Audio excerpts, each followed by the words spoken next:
এমন কোনো ডেয়ার নাই যেটা চুই কমপ্লিট করতে পারবে না। বল তোদের কি ডেয়ার? তাহলে এই রাস্তা দিয়ে ফার্স্ট যে ছেলেটা আসবে তাকে হাঁটু গেড়ে বসে তোকে প্রপোজ করতে হবে। ওকে ফাইন, আমি খেলবো। জুই হার মানার মেয়ে না। I love you. আপু আমাকে বলতেছেন? তোমাকে বলতেছি, এত সুন্দর একটা মেয়ে তোমাকে প্রপোজ করলো আর তুমি এইভাবে ইগনোর করতেছো। সুন্দর মেয়ে কোথায়?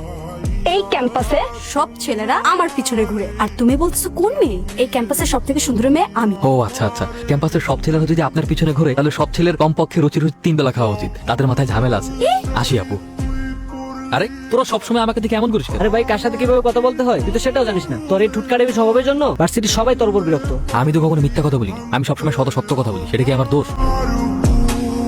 এই ছেলেটা কে রে? একবার সরিও বললো না। আরে তোর তো ভাগ্য ভালো, ওর সাথে তোর কথা হয়নি। কখনো কাউকে ভালো কিছু বলেছে বলে তো আমার মনে হয় না, আর এজন্যই ভার্সিটি কি ওকে পছন্দও করে না।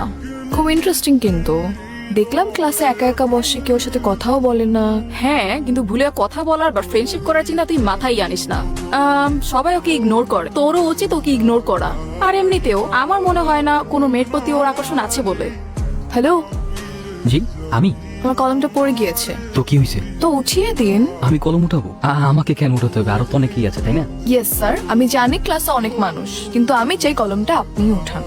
ভালো থাকবেন আপু, আসি। এখানে থাকলে হয়তো কলম উঠাতে আমার পড়াশোনা আর হবে না। হ্যাঁ, গাধা নাকি আমি? আপু, এই গাধার বাচ্চা নাম্বারটা দিত, ওর লাইফ আমি হেল্প করে দিব। ঠিক আছে, লে। হ্যালো, আসসালামু আলাইকুম। কে?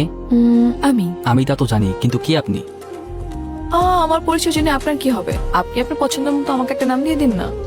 আশ্চর্য, আমি তো আপনাকে চিনি না, নাম কি করে দিব? চেনেন না চিনে যাবেন, কথা বলতে থাকেন, আস্তে আস্তে এমনিই চিনে যাবেন। আমি একজন অপরিচিত মেয়ের সাথে কেনই বা কথা বলবো? কারণ পরিচিত কেউ তো আপনার সাথে কথা বলে না। বাবা ডেকেছো? তুমি নাকি বডিগার্ডদের তোমার সাথে ভার্সিটিতে যেতে নিষেধ করেছো? হ্যাঁ। কারণ কি? বাবা, তোমার এসে বডিগার্ডদের জন্য আমার কোনো ফ্রেন্ড আমার সাথে মেশে না, আমার কাছে এসে কথা বলার সাহস পায় না। একটা মানুষ একা একা কতক্ষণ থাকতে পারে তুমি বলো তো? অনেক তো হয়েছে বাবা, অনেক হয়েছে। আমাকে চাপ দেয়ালের মতো অনেক বন্দি করে রেখে আমি তো বড় হয়েছি, এবার একা ছাড়ো। চাঁদেল বলতে তুমি কি বুঝাচ্ছো? তোমাকে তো আমি বন্দি করে রাখিনি, না তো তোমাকে কোথাও যেতে নিষেধ করছি। আমার মেয়ের লাইফ যাতে রিস্কে না পড়ে এই জন্য বডিগার্ড রেখেছি। আর বডিগার্ড রাখাটা আমাদের পারিবারিক রীতি। কাল থেকে তুমি বডিগার্ড নিয়ে ভার্সিটিতে যাবে, এটা আমাদের পারিবারিক রীতি। কিন্তু বাবা, তোমার এসব বডিগার্ডরা সেদিন একটা লোককে নির্মম ভাবে মেরেছে, বিনা দোষে কারো গায়ে এভাবে হাত তোলা রাইটস কারো নেই বাবা। বিনা কারণে ওকে শাস্তি দেওয়াটা যথেষ্ট লজিক্যাল ছিল।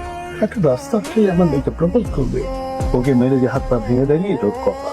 হ্যাঁ, ঠিক এই কারণে তোমার বডিগার্ডদেরকে আমার সাথে যেতে নিষেধ করেছি। আর তোমাকে বলে দিচ্ছি, তুমি যদি আমাকে পাঠাও ওদেরকে আমার সাথে, তাহলে কিন্তু ভার্সিটিতে জব অফ করে দিব, নিজেকে চার দেয়ালের মধ্যে বন্দি করে ফেলবো। অনেক হয়েছে বাবা, আর কত? তোমার এসব অ্যারোগেন্ট বিহেভিয়ার আমি নিতে পারতেছি না। আমি তো একটা মানুষ, আমাকে একটা ছাড়ো প্লিজ, ভালো লাগে না আমার এইসব।